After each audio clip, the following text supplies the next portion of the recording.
something. I'll see. Oh, that's awesome. Okay. John, you're the co-host now. All right, and I can record. Good afternoon, those of you who are watching this video on the MLTI YouTube channel.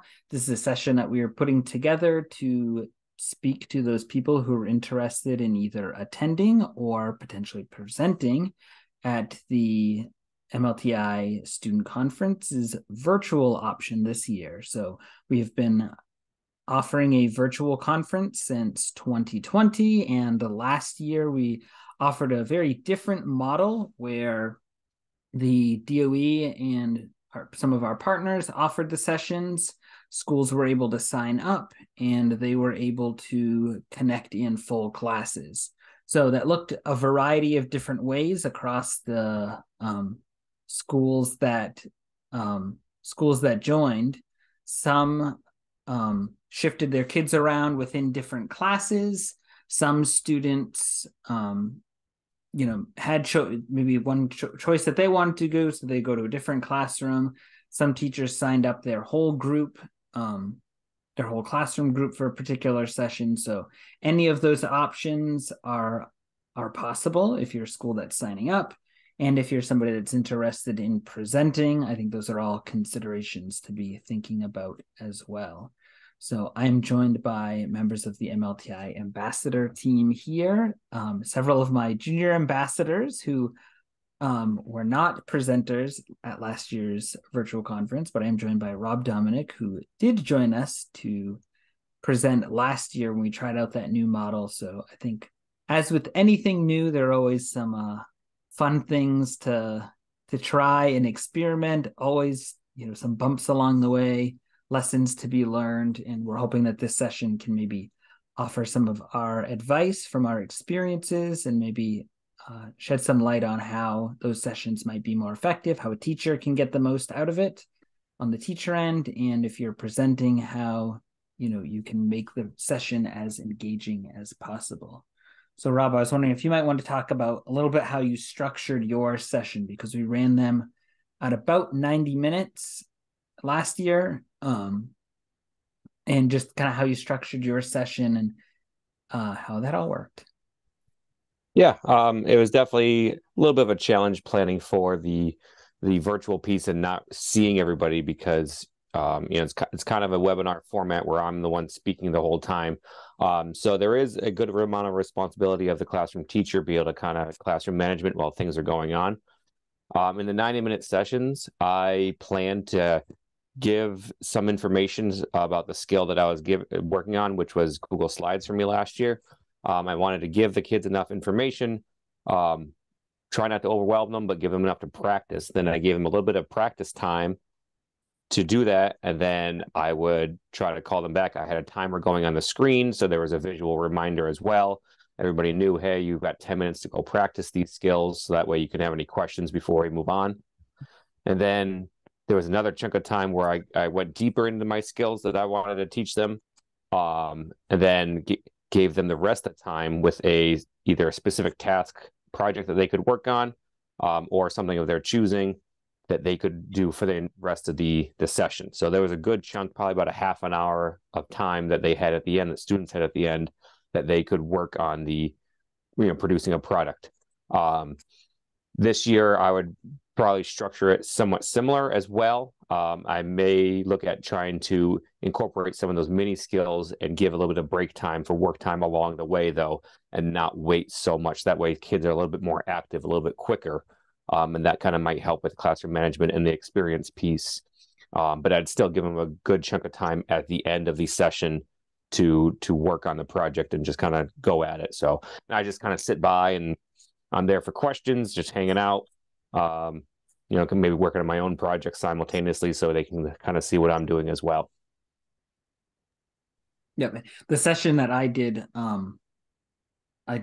demonstrated using Bloxels, and I had a specific task I had because we had the space theme last year, so I was designing a moon base. So I was kind of doing some of that. It's like the introductory part where it's like, here's the app, here's how you get on, do some of the basic designs. I think one of the things that I thought was important to share was I'm only showing you like a portion of what you can do and trying to keep it very specific for them so they understand that there's much more that they can do beyond just what I'm showing them. And then giving them, a few different tasks to do. I like the idea of, at least for my session, having them break up into groups if they wanted to, so they could do some group work. That app in particular lends itself nicely to doing group work. And then also I think the visual timers, I think, were really helpful, which we had, we created a library of timers right on our own YouTube channel that we could use. So themed timers. I think that was really nice, just so people would know, even whether they played, I think I played music while my timer was going, or when we had that downtime, and they would kind of have that cue. So if they turn the music down or, tuned out, at least they could see the timer and know, okay, when this timer ends, they're going to come back and talk with us about, the next piece to be working on. So I think those were, that structuring of things is really important. So I see a question that Joshua is nice to put in here. How are kids able to ask questions during the session? So the way that we had this set up, teachers, whole classrooms joined the Zoom session. So if I was a presenter, I would be presenting the session, and all of the classes would be joining as single participants. So it wasn't, I could have had 300 kids in my session, but I'm only going to see, maybe like 25, 30, 35 classes showing up. And a lot of teachers, what they did is they would project up onto their screen. A lot of people have that set up. So what I'm presenting over Zoom, they're projecting up for all of the students to see. And then if students have questions, they might ask the teacher. The teacher might be able to answer some of those questions. They might be able to take care of that stuff within the classroom. I missed how he said to make this thing. How do I do that? A lot of times peers might be able to take care of some of those pieces. So presentation isn't derailed for one specific problem at one specific school. But if people had other questions, they could enter them into the chat. So we tried to, and just for the sake of keeping things moving along for everybody, instead of people coming off mute and asking questions, unless there was like a downtime, if there was that waiting time, I think those tended to be the points in which people would ask those questions, and sometimes coming off mute or showing a screen or something like that could be helpful. So really leverage the chat. So it could be a student going up and actually putting a question into the chat for me to answer, or the teacher putting that in on the behalf of a student if they're hearing that question a few times over. Next question. As a teacher, is there anything related to technology that I need to do beforehand? So Rob, you can probably speak to some of the things that the team did to get people prepared. Yeah, I think one of the biggest issues that we came back with learning was just the reliability of the internet. I think that's a big thing to check ahead of time. Do a practice thing where somebody hosts a Zoom in the school somewhere on site, even, that's fine. And then have whatever classrooms are joining, 3 or 4 or 5 classrooms, try to join that Zoom ahead of time and just check to make sure that things are kind of running reliably, as that can obviously be a big hindrance and then lead to some chaos potentially in the classrooms as things get, unstructured. And then, within your own classroom, just your own devices, the students are able to kind of access whatever platforms and software that are going to be asked to be used. Some of them are pretty straightforward, like, mine was Google Slides. There's a couple others that did that. There might be other Google products that are used that are probably pretty common. But just making sure maybe bit.ly links that might be questionable at a school. Or, as you did Bloxels, John, making sure that you can access that website. Just making sure those things are kind of unblocked and accessible for all, both adults, staff, and students, because sometimes there are differentiations between what staff can access versus students. I know I've been at some schools where staff can access Google Sites, but students can't. So you got to make sure, even from the student side of things, that they could access those somewhat kind of basic elements or options that are there. Yeah, we sent out a list ahead of time to to staff to share with their technology department. So please make sure that these are all approved, approved websites, approved resources, making sure that they'll be able to get on Zoom without any issues. I think all of that stuff was definitely a consideration, which we were proactive about some of those things. And there were a few little things, like some Google specific things, like making copies of, if I had created some in Google Slides and want to give people access to make a copy, some districts have that particular feature blocked for students. So figuring out a workaround for that ahead of time, some of those pieces. And it's I think a good communication point, looping in your technology department just so they're aware. I know often, the tech people would want to be right in the building if they're going to be participating. So if they run into any issues, they could help out. And we'll have this year, as we have in past years, you like a hotline or a helpline. So if people have some issues, they can call and try to get support. But I think any of those issues that we can take care of before the day of, absolutely makes for a much better and less frustrating day. And I can say for my particular setup, kind of an additional thing that I did, which I think I was one of the few people that had this, is that I actually had to set up student accounts. So I needed to kind of have communications back and forth to know, how many students were planning on being in my session from your school, so I could make sure that I set up enough accounts for all of the students at that school. I had very few issues, although I anticipated having a lot, potentially, but with accounts in terms of students accessing those, just because it was so many students trying to get on accounts. If you're typing something in incorrectly or clicking in the wrong place, those little things, they can add up quickly. But I think I was really fortunate not to have a lot of those, and I am hoping to do Bloxels again. So fingers crossed, knock on wood, that luck will hold again for this year.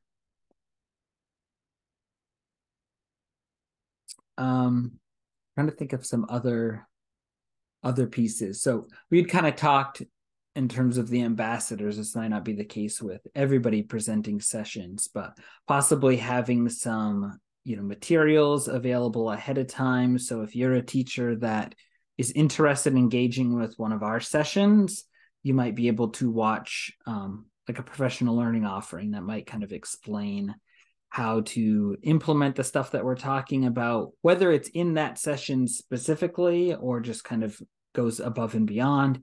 I think what's nice with a student conference, it gives you that concentrated period where kids are focused and really learning how to use a tool, developing a skill.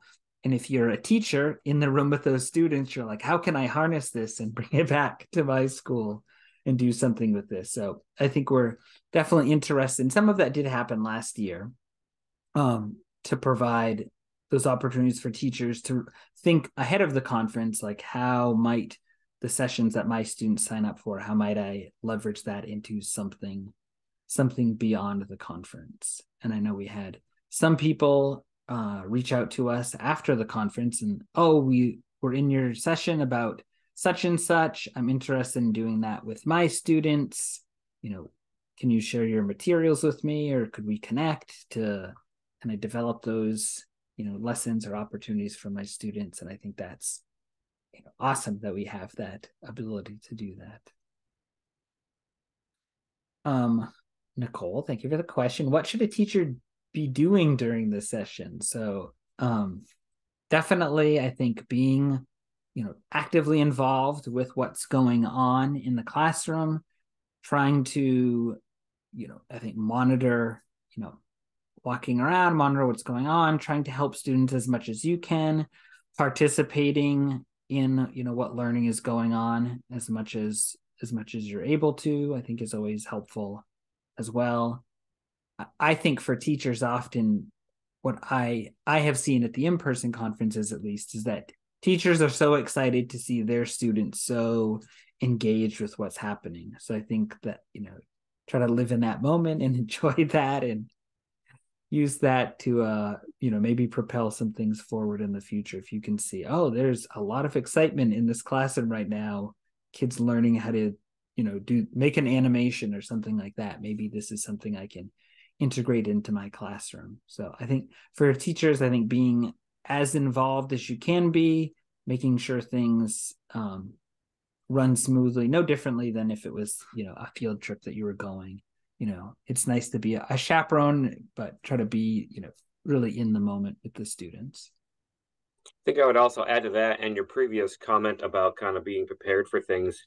Last year, I know just about all of us, if not everybody, had kind of like a help page ready for each of our presentations. So like I had made a bunch of mini skills about what I was going over because we know, right? One, it's hard to learn through video sometimes. And then two, it's hard to judge the pacing through a video where you can't even see anyone else. So a lot of us had either a website or some sort of document where we had a bunch of help videos for those little things along the way that kids or teachers could go back and refer back to. So I think being prepared with that material, both in the moment, as you mentioned, and ahead of time so that you know where it is as the educator and you've shared it with students or they have access to it ready to go. Because as you said in that pre-email that we send out to check for things, odds are it would be in there. So we would need the educator to then pass that along to the students through whatever method that they have in their classroom, whether it's Google Classroom or just an email or whatever. Just make sure everybody has that help page or that resource page ready. I'm muted. I think that's one of the things that's, will be really helpful for teachers. And definitely one of the things that we've seen, and I would say if you've not watched any of the MLTI Slam shows, I would encourage you to look around on this YouTube channel and find those. And with many of the Slam shows, there's kind of a nice accompaniment of documentation. So if you're interested in going through and working on this particular skill with your students or kind of knowing the process, there is that attached information as well. So I think definitely a good opportunity because as I was saying, the last question, if you're a teacher and you're engaging and doing stuff, you're probably going to miss something yourself along the way. And you might want to go back and do that. Or, you do the in-person, you do the virtual event on a Thursday, and then you come back on Monday and you're excited to do something, but you're like, I've forgotten how they did this or that. So I think we really try to make sure we have as much information like that can be helpful so teachers can certainly revisit those pieces and really get the most out of the conference. So it's not just this one-off event that you go and it's fun for a day and then we go on and never use this technology again. We want it to really be like a jumping off point for a lot of innovation in schools.